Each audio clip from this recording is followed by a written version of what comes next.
안녕하세요. 오늘도 사연살롱을 찾아주셔서 감사합니다. 저는 30대 결혼 5년차 여자예요.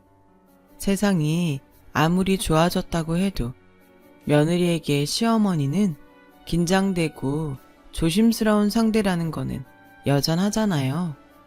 저는 그런 시어머니가 두 분이셨어요. 한 분은 법적으로 시아버님의 부인인 시어머니시고 또 한 분은 시아버님이 한때 한눈을 팔아 지금의 남편을 낳아줬다던 시어머니죠. 결혼 전에는 몰랐어요. 그렇다고 남편에게 뭐라고 할 수도 없는 게 저희 남편도 저와 결혼하고 이 사실을 알게 됐어요. 그때가 저희가 결혼한 지 얼마 안 됐을 때였는데 시아버님이 심근경색으로 갑자기 세상을 떠나셔서 경황 없이 장례를 치르게 되었을 때였어요. 이틀째가 된 빈소에 갑자기 어떤 중년의 여자가 상복을 입고 나타났고 그 여자를 보는 순간 시어머니는 손을 부들부들 떨며 당신이 왜 여기에 상복을 입고 나타나? 라고 미친 듯이 소리를 치셨어요. 저와 남편 그리고 빈소를 찾은 조문객까지 모두 깜짝 놀랬고 그 뒤 시어머니는 고래고래 소리를 지르시다 그만 정신을 잃고 쓰러지셨어요.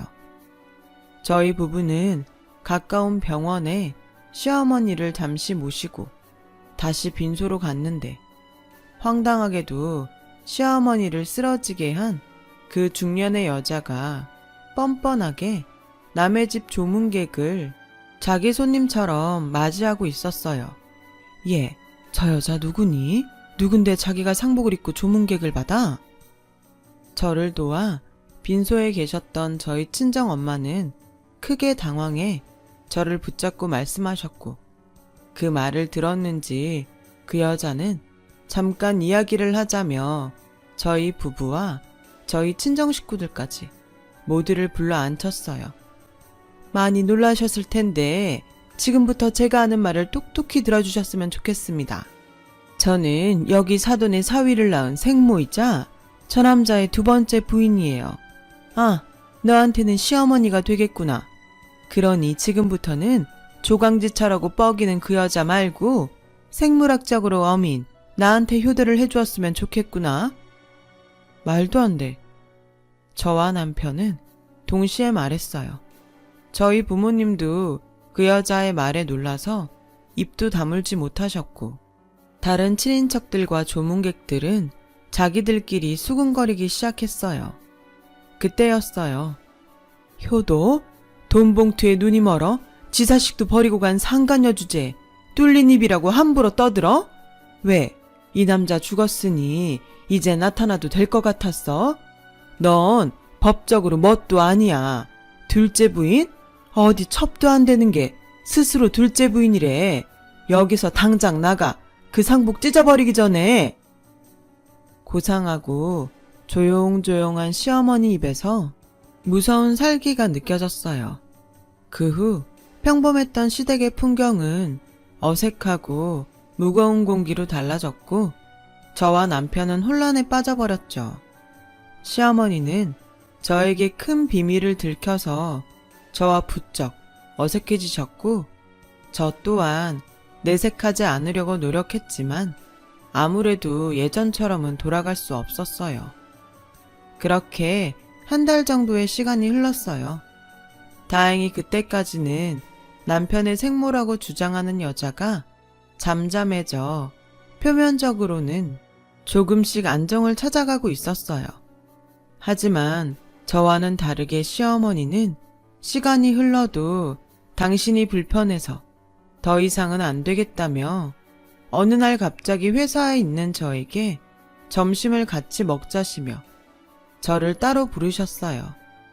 저는 그때 예감할 수 있었어요.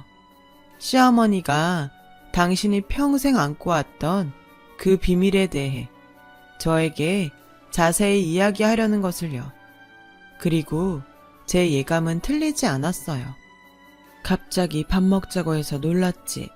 내가 도저히 이대로 지내는 건 아니다 싶어서.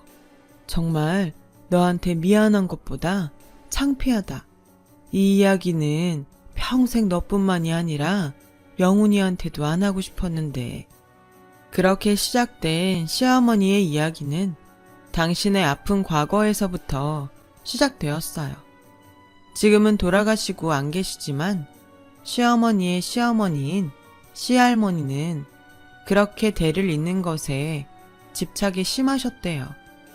그런데 시어머니는 아들은커녕 딸도 낳을 수 없는 불임이셨고, 시할머니는 그 사실에 집안의 대를 끊어먹은 물건이라며 자신이 주동하에 시어머니를 집에서 쫓아내려고 하셨대요.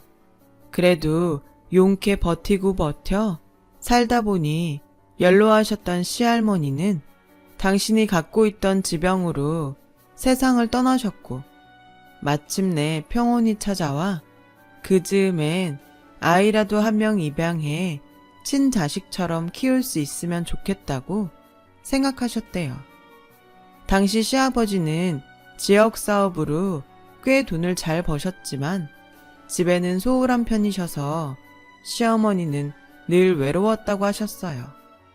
하지만 그런 외로움도 잠시, 웬 젊은 여자가 갑자기 갓 태어난 아이를 안고 나타났고 다짜고짜 시어머니에게 이 집 주인은 이 집 핏줄을 낳은 자기라며 시어머니에게 큰 소리로 나가라고 했대요. 네, 그 사람이 안고 있던 갓 태어난 아기가 저의 남편이에요. 시어머니는 황당하고 어이가 없어 시아버님을 불렀고, 소식을 듣고 헐레벌떡 뛰어온 시아버님은 무지막지한 힘으로 당신의 내연녀를 밖으로 내치시며 큰 소리를 치셨대요. 내가 양육비는 줄 테니까 조용히 살라고 했지? 아니, 애도 못 낳는 저 여자가 뭐가 좋아서 조강지처로 데리고 있냐고. 애호적은 어쩔 건데 기어이 애비 없는 애로 살게 할 거야? 그럼 애만 두고 나가던가. 네가 바라는 게 그런 건 아니잖아. 어떻게든 애 팔아서 뭐라도 뜯어갈 심상 아니야? 사람을 뭘로 보고? 그래, 아니야. 그 순간 시아버지는 미리 챙겨온 돈봉투를 냅다 던지셨대요. 절대 아니라고 하던 내연녀는 돈봉투에 저절로 몸이 반응해 액수를 확인했다고 하더라고요. 선택해. 그거 갖고 영원히 나타나지 말던가 아니면 네 애 데리고 네 하고 싶은 대로 계속 하던가. 나야 집사람 데리고 다른 데로 이사가면 그만이야. 시아버지의 단호한 말과 거액의 돈봉투로 내연녀는 정말 아무런 미련도 없이 그 자리를 떠났대요. 핏줄이 어쩌고 할 땐 언제고 자기 애도 그냥 버려둔 채로요. 시어머니는 밖에서 전부 들리는 두 사람의 대화에 마음이 산산조각 나서 바닥에 털썩 주저앉으셨대요. 그때 절망에 빠진 시어머니 눈에 자기 엄마가 자기를 버리고 간 줄도 모르고 방긋방긋 웃으며 베넷짓을 하는 어린 남편이 보였고, 그 순간 그래, 남의 애도 데려다 키우려고 했는데 이 집 핏줄이면 내가 못 키울 것도 없지. 그렇게 시어머니는 아기인 남편을 당신 손으로 키우기로 하셨대요.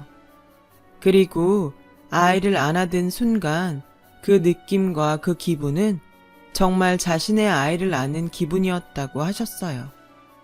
그때 상황을 모두 수습했다고 여기는 시아버지가 집 안으로 들어오셨고, 아이를 안고 있는 시어머니에게 당당하게 그 아이 이리 줘. 또 애 핑계 대고 나타나서 소란 일으킬 거 아니야.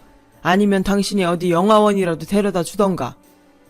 라고 말씀하셨대요. 평소에도 사람이 참 인간적인 정이 없다고 생각했는데 내연녀의 출연도 화가 나지만 뻔뻔한 시아버지의 태도에 시어머니는 없던 정도 뚝 떨어져 그동안 버티고 살았지만 이제는 헤어지고 싶다는 마음까지 들었답니다. 하지만 자신의 위험을 감지했는지 애기인 남편이 그 자그마한 손으로 시어머니의 옷자락을 꼭 잡았고, 시어머니는 그때가 자신과 남편이 진짜 모자지간으로 맺어진 순간이라고 하셨어요. 시어머니는 아이를 안고 결혼하고 처음으로 뻔뻔하기 그지없는 당신의 남편에게 이렇게 말씀하셨대요. 이 아이가 무슨 죄예요? 잘못은 당신이랑 그 여자가 해놓고 어쩜 뻔뻔하게 나한테 사과 한마디가 없어요? 사과? 지나가는 사람들한테 물어봐. 내가 어머니 계실 때 당신 내치지 않고 지금껏 데리고 살았는데 사과하라고? 어머니 계셨음 아까 그 여자 며느리 삼으신다 두 팔 벌려 환영하셨을 거야. 나는 지금도 내 자식 낳아준 여자보다 당신 편 들고 있는데 뭐? 사과를 하라고? 고맙네요. 너무 고마워서 지금 사지가 다 부들부들 떨리네요. 이 아이는 내가 키워요. 당신 자식이라서가 아니라 아이는 잘못이 없으니까. 괜히 키웠다가 애 뺏었다는 소리 들어. 그리고 걔도 커서 나중에 지 엄마 찾아간다고 하면 그것도 또 골치 아파. 당신이 싫으면 내가 데려다 줄게. 이리 줘. 내가 키운다고 했잖아요. 영화원에 데려다 줬다가 이 아이 운명이 어떻게 될 줄 알고. 당신은 하늘도 안 무서워요. 그러다 벌 받아요. 시어머니는 필사적으로 아기를 지키셨고, 결혼하고 처음으로 자기의 뜻을 꺾지 않은 시어머니를 시아버지는 어쩔 수 없어서 결국 타 지역으로 이사를 가게 되었다더군요. 지역 사업을 하시던 시아버지와 타 지역으로 거처를 옮긴 시어머니는 거의 주말부부처럼 지내셨고, 그 후 시어머니와 남편은 누가 봐도 진짜 모자지간이 되어 살았다고 하셨어요. 나는 남편보다 우리 영훈이를 더 의지하고 살았어. 영훈이가 내 자식이 아니라는 생각은 정말 한 번도 해본 적이 없었는데, 넌 어떻게 생각할지 모르겠지만 나는 정말 다시는 그 여자 볼 일 없을 거라고 생각했다. 나중에 영훈이가 초등학교 갈 때쯤엔 네 시아버지가 하던 일도 접었고 완전히 그 지역과는 연을 끊었으니까 우연이라도 더는 만날 일 없겠다 생각했지. 이렇게 자식 다 키워놓고 황당하게 장례식에 나타날 거라고는 꿈에도 생각 못했다. 너 많이 혼란스럽게 해서 내가 미안해. 그래도 내 약속하마. 달라지는 건 아무것도 없어. 영훈이 내 아들이고 넌 내 며느리야. 또다시 그 여자가 나타나도 내가 알아서 하마. 그러니까 너도 그렇고 영훈이도 그렇고 다시 예전처럼 웃으며 지내자꾸나. 결혼 전이면 모를까 시어머니의 사연을 모두 들은 저는 시어머니의 마음을 외면할 수 없었어요. 아니, 오히려 저는 시어머니를 예전보다 더 좋아하게 되었어요. 저라면 절대 하지 못할 일을 시어머니는 진심을 다해 하셨으니까요. 그때까지는 저희 이 마음이 저희 남편과 분명히 같을 거라고 믿어 의심치 않았어요. 하지만 그 생각은 저 혼자만의 착각이었죠. 남편은 그 일이 있고 얼마 후 저에게 이렇게 말했어요. 있잖아, 다음 주에 우리 어머니 모시고 외식할까? 외식? 뭐 상관없는데 다음 주에 어머니 동창 모임 가신다고 하지 않았어? 그게 나 낳아준 어머니가 밥 한번 먹자고 하시네. 세상에, 저는 남편의 말에 대답하는 것도 깜빡 잊을 만큼 놀라고 말았어요. 옛날 어른들 말에 핏줄은 당긴다고 하더니 이런 게 그런 걸까요? 저는 시어머니에게 모든 사연을 다 들어서인지 남편의 달라진 태도가 이해하기 어려웠어요. 우리가 왜? 그 사람이랑 밥을 왜 먹어? 그래도 나 낳아주신 분이잖아. 당신도 들었잖아. 당신 낳아준 그 여자 돈 때문에 당신 버리고 간 여자야. 당신 지금 어머니 아니었으면 어떻게 됐을지 알 수 없어. 당신 지킨 건 지금껏 당신 키워주신 어머니라고. 나도 얼추 들었어. 그런데 버린 건 아니야. 자기가 잘못한 거야. 혹시 그 여자랑 따로 만났어? 남편은 제 말에 대답하지 못했어요. 하지만 얼머부리는 그 모습 자체가 저에겐 대답과 다르지 않았죠. 저는 흔들리는 남편을 보며 수도 없이 이건 아니라고 설득했어요. 하지만 딱 한 번만이라는 간절한 남편의 부탁에 저는 그래, 딱 한 번이야. 가서 당당하게 우리 시어머니는 한 분이라고 다신 연락하지 말라고 해야지.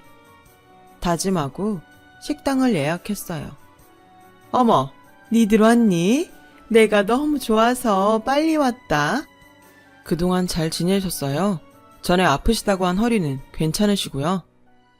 그게 뭐 금방 좋아지니? 수술을 받아야 좋아지지. 안 그래도 아까 병원에 다녀왔는데 빨리 수술하지 않으면 더 심해질 거라고 하더라. 그럼 빨리 수술하시죠. 그야 내가 돈이 없으니까. 아, 그거 제가... 자기야.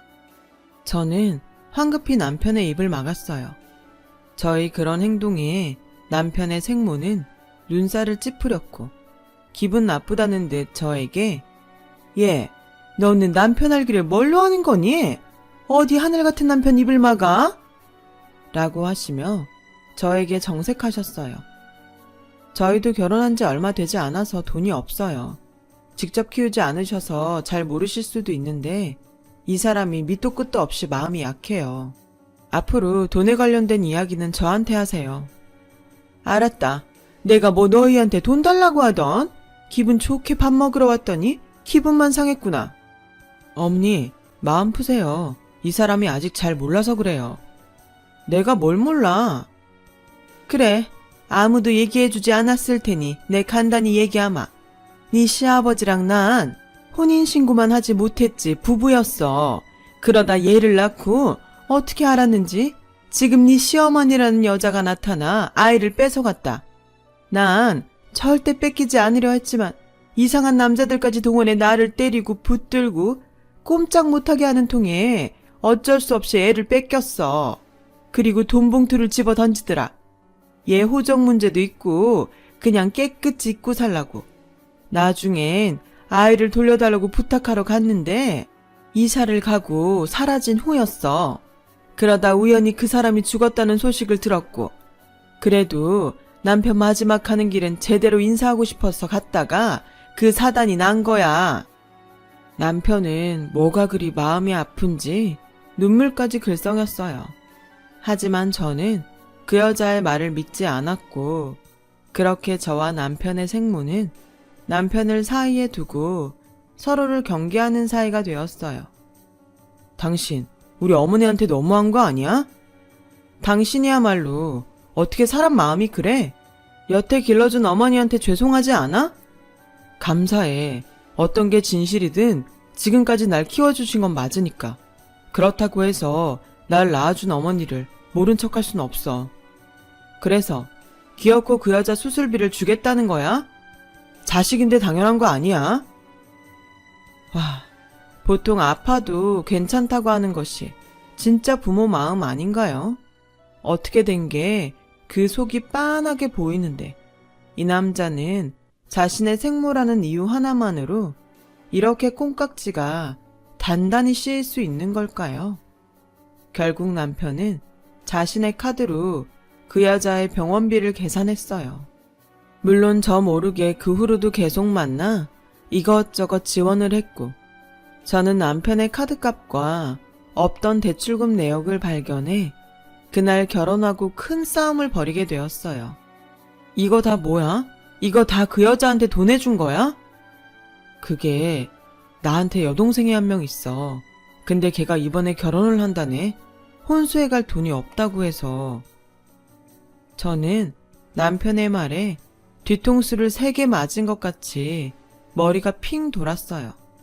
남편은 카드값이며 대출금까지 전부 자기가 알아서 한다고 저에겐 신경 쓰지 말라고 했지만 그게 어떻게 신경을 쓰지 않을 수 있겠어요. 그 후로도 저 몰래 남편은 자신의 생모를 만나는 듯 보였고 빚은 줄지 않고 마이너스 통장까지 만들어 점점 늘어났죠. 저는 저 혼자는 도저히 남편을 막을 수 없을 것 같아 시어머니를 찾아갔어요. 뭐? 너는 왜 그걸 지금 얘기하니? 저도 이 정도까지 휘둘렸을 줄은 몰랐어요. 영훈이 어디니? 어디에 있든 당장 오라고 해. 저는 시어머니의 말에 남편에게 전화를 걸었어요. 하지만 전화를 받지 않았고 시어머니는 무슨 일이 있어도 남편을 보고 이야기를 하겠다며 저희 집으로 오셨어요. 그런데 저희 집에 도착한 그때 저는 제 눈을 의심할 수밖에 없었어요. 남편의 생모와 그 여자의 딸로 보이는 여자가 저희 집에서 자기들 멋대로 제 물건에 손을 대고 있었어요. 지금 뭐 하는 거예요? 왜 남의 물건에 손을 대? 저는 분노에 차서 남편 생모와 함께 있는 여자를 밀어내버렸어요. 그리고 그 여자 손에 들린 제 물건을 다시 뺏어왔는데 그러자 이번엔 남편의 생모가 야 이년아 어디 감히 내 딸한테 손을 대? 하며 제 머리채를 잡았고 시어머니 역시 단단히 화가 나셔서 남편 생모의 머리채를 두 손 가득 잡으셨어요. 이것이 여기가 어디라고 와서 내 며느리 머리채를 잡아? 어디긴 내 아들 집이지. 이 집도 애 아빠가 해준 집이라며? 그럼 나한테도 권리 있는 거 아니야? 권리? 그럼 난 상간녀 머리털 다 뽑을 권리도 있다 이거사. 내가 오늘 너 가만 안 둘 거야. 정말 내 여자가 뒤엉켜 저희 집은 아수라장이 따로 없었어요. 그러는 사이 남편은 양손 가득 소고기를 들고 집으로 왔고 아수라장이 된 집안을 보고는 놀라더니 곧이어 싸움을 말렸어요. 그만하세요 좀. 오빠 이 아줌마랑 이 여자 좀 어떻게 해봐. 이 여자가 네 오빠 와이프다. 이 호칭도 모르는 무식한 거사. 너 내 딸한테 욕했어? 이 싸가지 없는 년이? 누가 내 며느리한테 함부로 싸가지 없대. 이 상간년이? 어머니, 지금 당장 저희 엄마한테서 떨어지세요. 안 그러시면 저 다신 어머니 안 봅니다. 남편의 그 말은 시어머니에게는 비수가 되었고 저에겐 충격으로 다가와 남편이 바라던 대로 싸움은 끝이 났어요. 뭐? 너 지금 뭐라고 했니? 당신 미쳤어? 누가 당신 엄마야? 예, 아무리 내가 버부르는 남이라고 해도 네 남편 낳아준 사람이다. 너는 어쩌면 그렇게 한결같이 나를 무시하니? 맞아, 이 여자 진짜 해도 해도 너무해. 남편은 자기가 정리하겠다며 자신의 생모와 여동생을 집으로 돌려보냈어요. 그리고 아직도 충격에서 헤어나오지 못하는 시어머니에게 무릎을 꿇더니 이렇게 말하더군요. 그동안 키워주셔서 감사합니다. 저 정말 그 은혜 잊지 않을게요. 명절이고 생신이고 남들 하는 거 다 하겠습니다. 근데 저도 저 낳아준 엄마랑 갖지 못한 시간 보내고 싶어요. 어머니는 아버지랑 그렇게 정도 없으셨잖아요. 그냥 저희 엄마 인정해 주시면 안 될까요? 네가 어떻게 나한테 이러니? 내가 너 키우면서 내 자식 아니라고 소홀히 했어? 어떻게 지 생모 나타났다고? 여태 널 키운 나한테 이러니? 죄송합니다. 머리로는 당연히 아니라는 걸 아는데 마음이 따라주지 않아요. 저는 가만히 듣다 정말 이건 아니다 싶었어요. 그래서 좋아. 당신 뜻이 그렇다면 난 당신 엄마 시어머니로 못 봐. 우리 이혼해. 라고 말했고 제 말에 남편은 아무런 대답도 하지 못했어요. 저희는 결국 법원으로 향했어요. 남편은 끝까지 저에게 이렇게까지 할 필요가 있냐며 그냥 자신의 엄마를 인정해달라고 애원했지만 저는 단호하게 거절했죠. 그리고 법원에 이혼 서류를 접수하고 남편과 따로따로 나오는데 글쎄 어떻게 알았는지 남편 생모가 법원 앞에서 전화 통화를 하며 남편을 기다리고 있더군요. 저는 그의 생모에게 마지막으로 퍼붓고 싶어서 다가갔어요. 그런데 그 여자의 통화 소리에 저는 발걸음을 멈추고 말았어요. 그리고 떨리는 손으로 핸드폰을 꺼내 통화 소리를 녹음하며 조용히 그 여자에게로 갔어요. 야, 이젠 지랄 맞은 며느리년도 끝이야. 누가 당신 아들 아니랄까봐 효자라니까. 내가 지 낳아준 생모라고 하니까 나한테 완전히 충성하는 것 봐. 그땐 화나서 당신이 나 몰래 낳아온 애랑 팔자 좀 고쳐보려고 했는데 그때도 한 건 해주더니 완전히 당신 아들 복덩이야. 아니, 돈덩인가? 그 집 팔고 걔 직장 좋으니까 대출 좀 더 받으면 난 뭐 됐고 그 다음엔 당신 아들이니까 당신 마음대로 해. 아, 시간 됐다. 끊어. 저는 온몸이 떨렸지만 침착하기 위해 버텼어요. 그리고 지금 막 나오는 듯 걸어갔고 저를 보자 그 여자는 눈살을 찌푸리며 이제 다 끝났네. 너도 나도. 다신 엮이지 말자. 라고 말하더라고요. 저는 약오를 하고 일부러 그러게 막상 진짜로 서류까지 제출하고 나니까 마음이 좀 그렇네요. 아무래도 이혼까지는 좀 오바였나 봐요. 제가 알기로는 지금이라도 번복할 수 있다고 하던데 라며 자극했죠. 제 도발에 남편의 생모라 우기는 여자는 도끼 눈은 하고 자기를 놀린다며 자기의 주특기인 제 머리채를 잡았어요. 저는 이때가 기회다 싶어 여자의 머리채를 잡으며 머리카락을 한 움큼 뽑았고 그렇게 머리가 산발이 돼서 집으로 향했어요.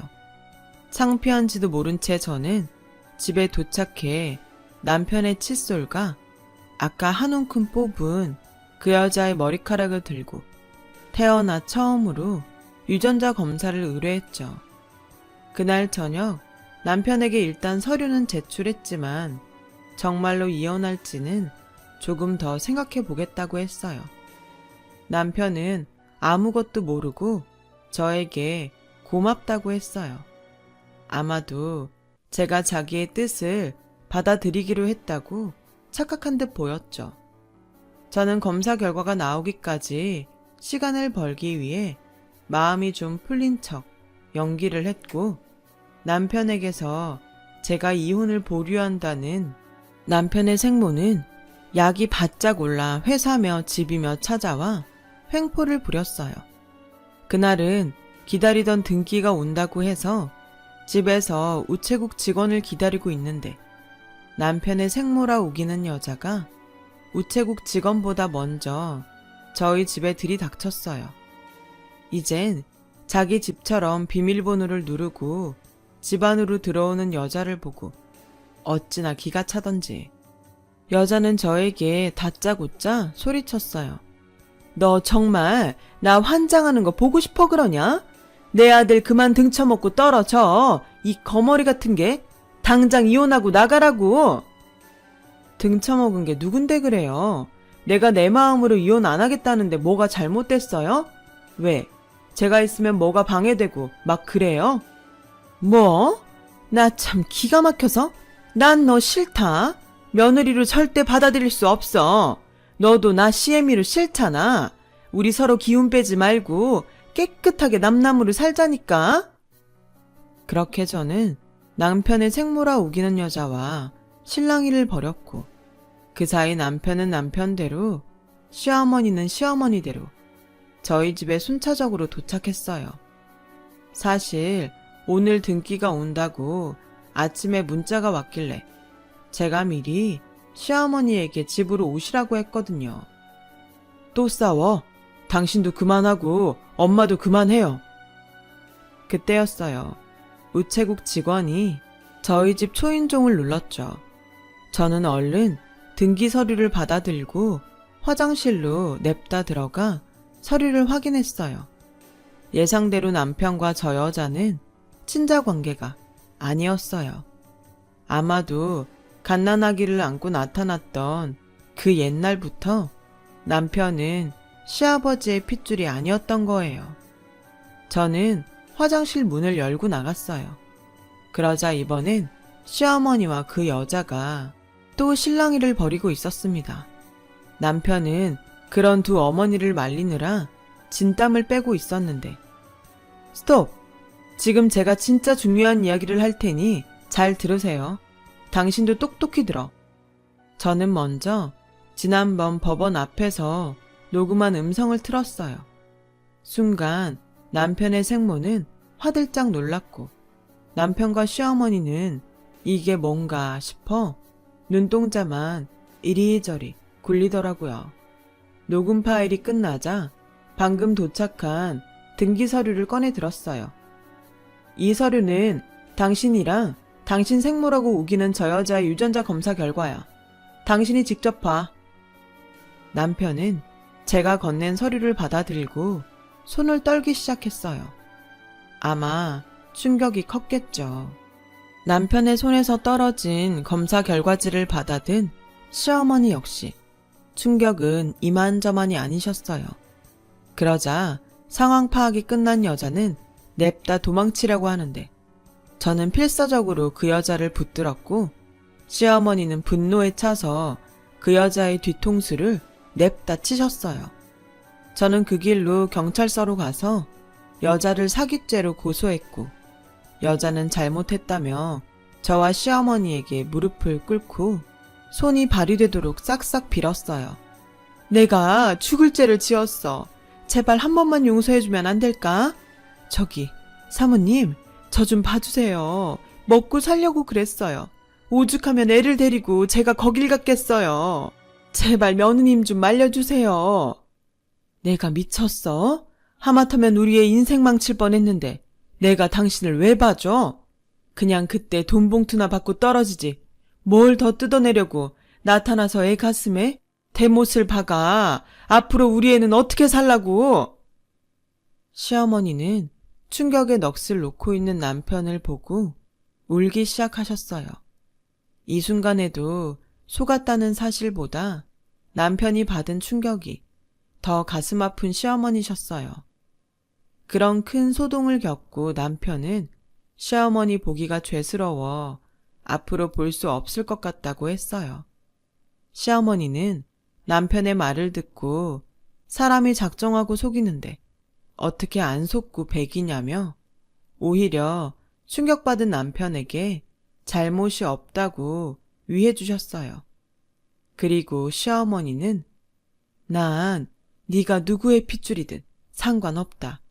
남의 애도 자기 자식처럼 키우는 세상인데 난 아마 처음부터 그 사실을 알았어도 널 기꺼이 내 자식으로 키웠을 거야. 그때 넌 분명히 내 아들이 될 운명이었어. 난 그걸 느꼈고 아주 감사한 마음으로 널 키웠다. 어머니, 정말 죄송해요. 제가 어머니한테 그러면 안 되는 건데 제가 배은망덕했어요. 저 같은 건 버려져도 싸요. 어머니 그냥 저 미워하셔도 되고 원망하셔도 됩니다. 내가 왜 내 귀한 아들한테 그런 짓을 하니? 됐다. 지금 네 마음만으로도 난 다 용서할 수 있다. 그러니 그만해. 네가 그러면 그럴수록 어미 마음은 찢어지는 거야. 남편은 끝내 시어머니의 말에 어린아이처럼 엉엉 울었어요. 저도 얼마나 울었는지 몰라요. 정말 엄마라는 존재는 어떤 것에도 비유할 수 없을 정도로 대단하다는 걸 그 순간 느꼈어요. 그 일이 벌써 3년 전의 일이네요. 지금 남편과 시어머니는 둘도 없는 모자지간으로 제가 다 질투가 날 정도로 잘 지내고 있어요. 저는 지금 임신 8개월에 접어들어 회사에도 미리 육아휴직을 내놓은 상태인데 시어머니는 그런 저를 돕고 싶다고 하셔서 합가를 생각하고 있어요. 남들은 시어머니와 함께 사는 건 추천하지 않는다고 하던데 저는 오히려 시어머니 같은 엄마가 되고 싶어 함께하는 그날을 손꼽아 기다리고 있답니다. 그래서 요즘 저희 친정엄마가 사부인에게 딸을 뺏겼다고 자주 삐치시곤 해요. 큰 고비를 어렵게 넘어온 우리 가족, 앞으로는 서로 사랑만 하며 오랫동안 행복하기를. 그리고 누구보다 저희 시어머니가 가장 많이 행복하기를 저는 바라고 또 바랍니다. 지금까지 저의 긴 사연 들어주셔서 고맙습니다. 늘 지금의 저희 가족처럼 행복하시길 바랄게요. 여러분, 사연 댓글에 응원과 현명한 조언 부탁드려요. 좋아요와 구독은 저에게 큰 힘이 됩니다. 오늘도 좋은 일 가득하세요.